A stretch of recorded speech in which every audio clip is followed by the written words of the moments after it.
Hey, what's up guys? Dustin here with Master Passive Income. I want to talk to you about my favorite book. Next to the Bible, which I have the Bible, if you see it's right there. Next to the Bible, this is my favorite book, Rich Dad, Poor Dad. The reason why, even though I don't read it all the time, I've read it probably like 4 or 5 times, but the reason why it's so amazing is it got me to where I am now, where I'm literally successfully unemployed. You see the sign right there? I am successfully unemployed and I will never work a job again. And that is because I have real estate rental properties. Now, I want to talk to you about this book. I want to give you a summary, a review. I want to help you understand everything inside this book because it is such an amazing book. Now, this is a review. I want you to also get the book because the book is fantastic. So many great stories, so many principles that you need to put inside your life so that you can actually become successfully unemployed. Now, as you're going through the book, you're going to be hearing stories from Robert Kiyosaki.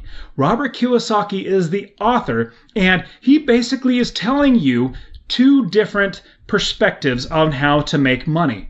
So, Rich Dad, Poor Dad basically starts out with Robert being a little kid, having a poor dad, and that's his natural biological father who is a teacher.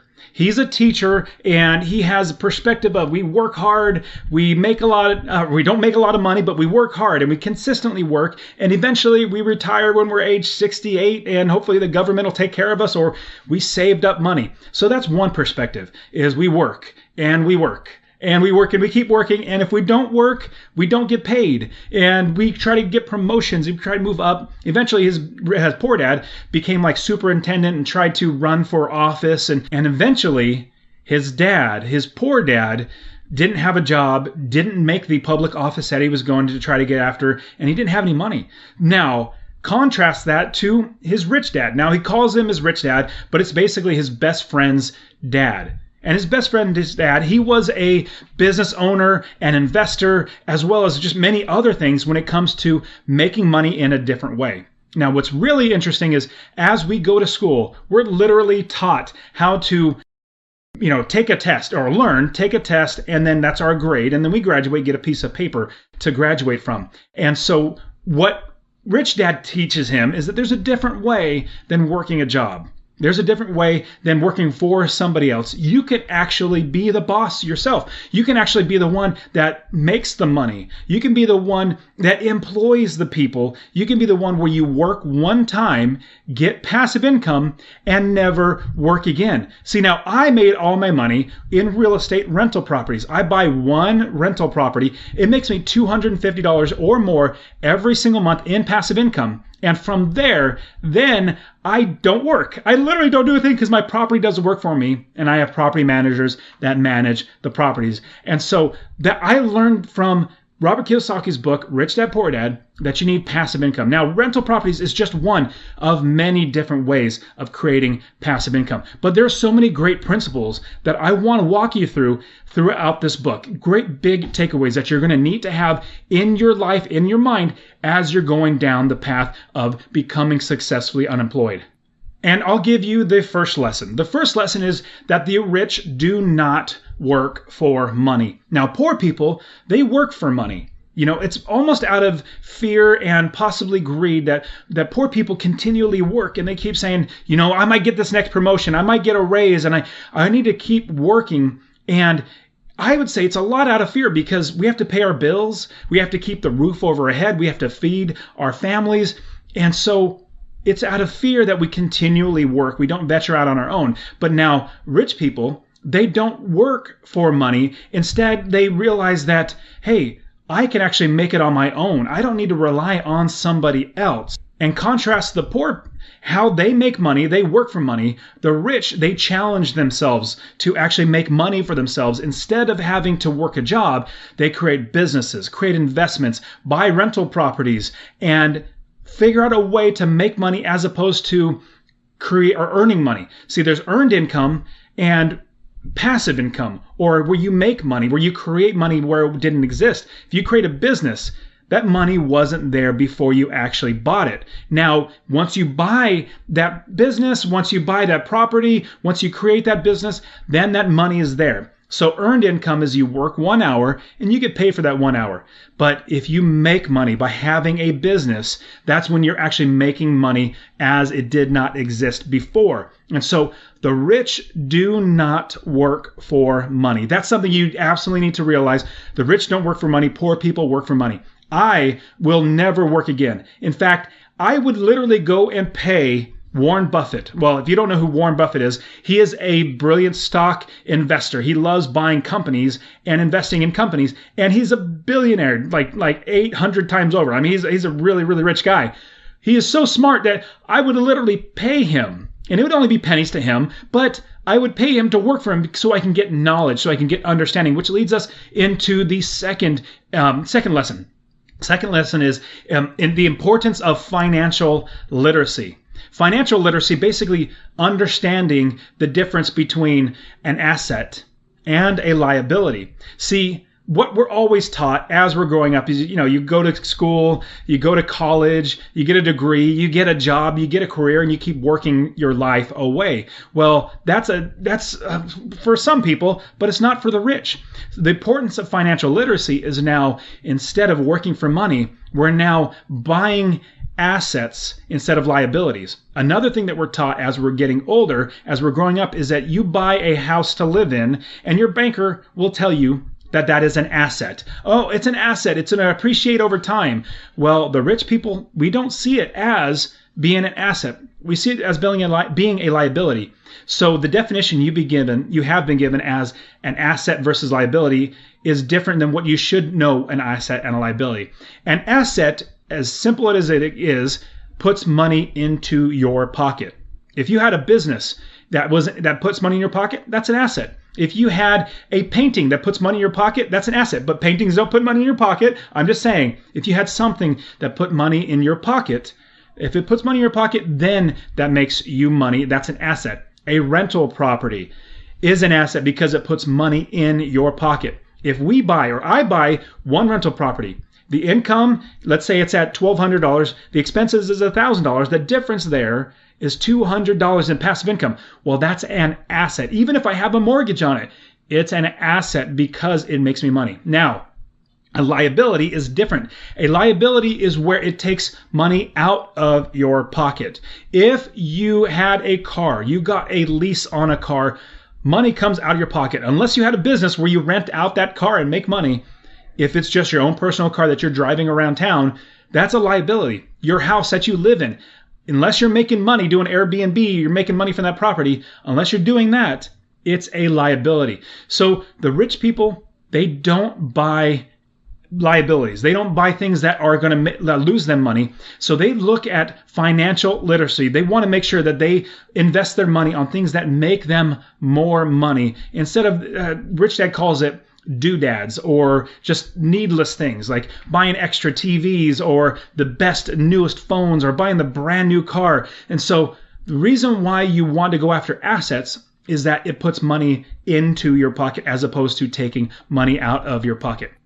And everything that you're learning now, I actually have even more written out on my site. Go into the description. It'll have a link to the Rich Dad, Poor Dad entire review where I have so much more written out. There's so many more things you need to learn, diagrams and all that sort of stuff. Now, moving on to the lesson number 3. You want to mind your business. Or as Rich Dad likes to say, you need to mind your business.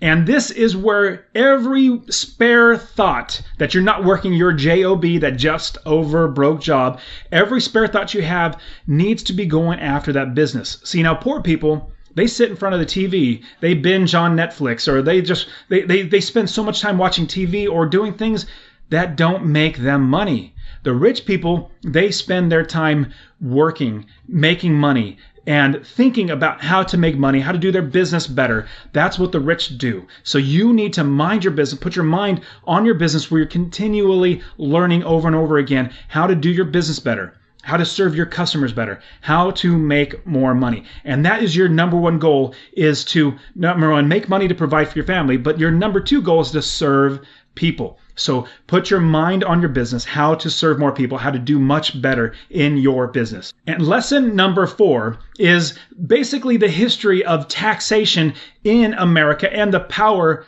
of corporations, the power of having an entity where you are personally not taxed. See, now the poor, and I was poor before where I had a job. And when I say poor, it means you have a job. You're working for somebody else. Well, the IRS, they take money out of your pocket every single time you get paid, as well as every single time you spend money, you get taxed. If you just live, or even if you die, you get taxed. If you have a dog, you get taxed. If you own a property, you get taxed. You get taxed all over the place. Now, what the rich do instead is they figure out, hey, there's another way to get past or get around taxes, because tax laws are written in certain ways that we can look at and say, hey, how can we get the least amount of tax coming out of our pocket? So in lesson number 4, Robert Kiyosaki talks about creating limited liability companies, corporations that are going to be entities that are taxed differently than us as normal, regular employees. They're taxed differently. I'll give you an example. I buy one rental property. It makes me money in 6 different ways. Through passive income every single month from the income minus expenses, that's passive income. I also get equity capture. If I buy the property for $20,000 less than it's worth, that's $20,000 in my pocket. Forced appreciation. If I put $5,000 into a property, then it's worth $10,000 more. Well, I just made $5,000. There's also market appreciation. Market just over time. The value of the houses go up over time. There's also tax advantages, which is what we're talking about. The last one is mortgage buy down. You buy a house, your tenants pay off your mortgage for you. It's absolutely brilliant. I absolutely love that.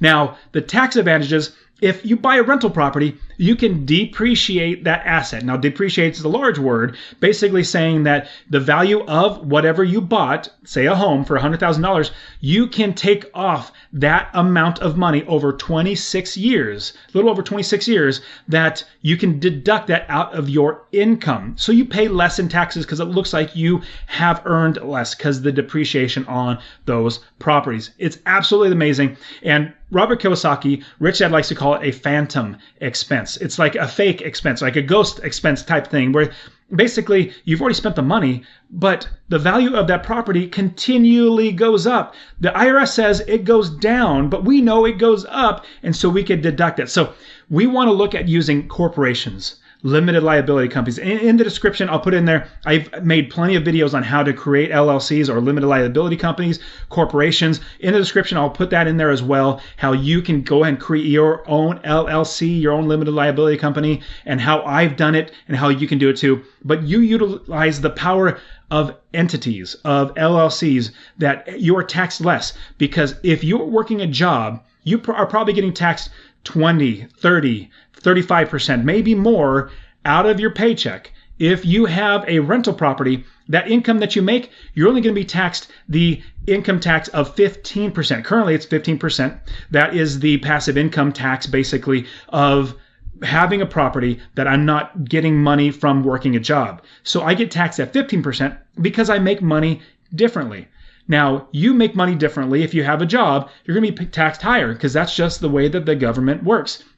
They have these laws made up so that you're going to get taxed more. So why not utilize the tax laws that benefit you? The tax laws, actually all the laws apply, I hope, to everybody the same way. We just need to learn how to utilize them best to fulfill what we need to become successfully unemployed. And as I was talking about earlier, about how you need to have a business and how you need to make passive income, lesson number 5 is the rich invent money. We basically create money out of nowhere. So, give you a quick example. If you have a business, let's say you start a service business where you're a personal trainer, you're teaching people how to exercise. Well, that money in that business, so every time you get paid, that money wasn't there, or that business wasn't there. You were not making money then. You invented a business, created a business that helps somebody else, and you make money for that. So you invented a way to make money. Now, a big thing that is in Rich Dad, Poor Dad that I need to make sure you completely understand is there are 4 different quadrants. 4 different quadrants, and think of basically 4 different ways to make money. So there's the employee. So think of a quadrant. Think of a plus symbol, and a plus symbol in the top left-hand corner is an E, big letter E. Top right-hand corner is a big letter B. And if you're watching this on YouTube, you're going to see this on the screen. And bottom left-hand corner is an S, bottom right-hand corner is an I. So the E stands for employee. So most people start out as an employee, which is great. Employees are great, but we don't want to start or stop there. We want to keep going. So from being an employee, that's the top left-hand corner in the quadrant. The bottom left-hand corner is the sole proprietor or the self-employed. So majority of the people in the world are 95% of them are in the employee category or the sole proprietor, the self-employed type of business. Let's say a carpet cleaner. The carpet cleaner is a self-employed person because if they don't work, they don't make money, but they're not getting paid by one boss. In fact, what happens is they actually have multiple or many bosses. So they traded one boss that gives them one paycheck to hundreds of bosses that pay them as they work. So there's an employee and a sole proprietor or a self-employed person on the left-hand side of the quadrant. But the right-hand side of the quadrant is where we need to keep moving towards. The top right is the B, the business owner quadrant. When you create businesses, you employ people as well as you make money because let's say you just started that physical therapy business or the physical training business where you get a client, you show them how to exercise. They pay you money for your time and your training, your knowledge, your experience, and you make money. Well, that is a business. First, you're a sole proprietor, but let's say you hire other people and you create a gym. Now you're a business owner because other people are working for you. That's the whole goal, is having other people employ other people so that you don't work, but they work and you still make money. So that's the business owner. Now, you don't want to stop there. You want to keep moving to the last one. That is where you're an investor. I jumped from employee all the way to an investor. Rather than going from employee to sole proprietor to business owner to investor, I jumped all the way from employee to investor. And the reason why was because I tried out the S, or the sole proprietor. I tried out the B, the business, and those were hard. The investing was the easiest way to do. That's why I created Master Passive Income, is because it's so much easier to buy one rental property and employ or hire property managers to do the work. I hire realtors to find me the properties. I have everybody work for me, and I make money every single month. And so if I buy a property that makes me $250 a month, that is $3,000 a year. Wouldn't that be amazing, having an extra $3,000? But if you buy 10 properties, that's an extra $30,000 a year in your pocket without working. So you want to get to the I category, which is the investor category, as fast as possible. Now, the sixth lesson is you want to work to learn. You don't want to work for money. Like the example that I said, if Warren Buffett would allow me to pay him to actually go work for him, I absolutely would. I would pay him money to let me learn and work at the same time, because as I'm working, I'm going to be learning from him. And so if you imagine you went to college, let's say you spent $50,000, $60,000 or more on going to college, you're just getting a little bit of information. I mean, you're paying money to get information. Why not actually work and learn at the same time? Now, it's great if you're actually making money, but the goal should be to make the knowledge in your head grow. Not make money, but make more knowledge, or grow and learn. And so let's say you wanted to be a lawyer. Obviously, you got to go to school to learn that, but you also want to work for a law office. Maybe being a secretary, or being somebody that runs and gets coffee, but you're around it. You want to work to learn, not work for money. It would be better if you got paid less, but learned more so that you could eventually become a business owner and an investor. And I'll tell you, colleges are everywhere nowadays, but trade schools are hopefully going to keep getting bigger and bigger. Let's say you want to, I want to be an electrician. That's all I want to do. I don't want to learn liberal studies. I don't want to learn about history. I don't want to learn. I just want to learn how to make money. Go to a trade school. Instead of going to college, spending $50,000, $60,000, making in my opinion, you're making the professors, the administrators, the Department of Education, you're making all of them rich instead of you. You're wasting all of your money. Instead of doing that, what you want to do, go to a trade school where you are learning right now what you need to do to make money. Stop thinking about college as being your answer. And if you've already gone to college, just like me, I'm going to destroy my diploma because I will literally never need it again because I have investments. Now, you want to work to learn and not work for money. Now, All of these lessons, there is so much more. And again, in the description, I'm going to put a link to where you can read so much more about this, as well as a link to get the book. And I want you to get this book as well. So go through all the review, see how I've applied it, how everything that I've learned in my business. Go to the show notes page so you can see everything written out. But also, honestly, get the book. It's a fantastic book. There are very, very few books that I would actually recommend, say, yes, you need to read it. But this is absolutely one that I suggest you to read because of the Rich Dad Poor Dad book. I literally will never work a job again. In fact, I do Master Passive Income because it's fun. I do Successful Unemployed podcasts and my Master Passive Income podcast. I also have another podcast called Watch and Learn where my brother and I, we go and watch movies and then just talk about them and we just put them out there for everybody to listen to because it's fun, because I have so much more time. Imagine if you had your 40 hours a week, your 50 hours a week, or your 60 hours a week back, what you can do, how you, instead of missing your kids' Little League games, be the coach. Instead of not taking your spouse out to dinner, you actually can go and just pick anything on the menu. That is what investing in rental properties, that's what creating businesses, and that's what Rich Dad Poor Dad has done for me. So I'm a huge proponent of Rich Dad Poor Dad. So absolutely, you'll find all the links in the description that I'm talking about here. I want you to get started. And I also want you to get started investing in real estate rental properties. If you go to masterpassiveincome.com/free course, /free course, it's all one word, I will give you a free investing course where I'll show you how to analyze the deals, how to find deals, how to get other people to do the work for you, how to make $250 or more in every single property that you buy, and where you can quit your job by scaling the business up.